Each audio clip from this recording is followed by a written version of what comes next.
Blind item na naman ang magjowang artista ang bumalandra sa mga entertainment website. At ayon nga sa pinanggalingan, isang source ang nagpakalat ng balitang nagsasama na ang showbiz couple na to. May balita na naman kasing kumalat tungkol sa kanila na hindi na pinangalanan. Parehas silang kilalang aktres at aktor at may pangalan talagang itinatak sa entertainment industry.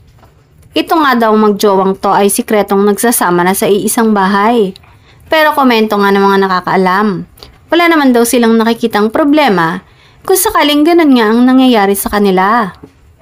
Tinanong nga ng ilang malalapit na tao ang aktres kung sigurado na daw ba siya sa desisyon niyang yon.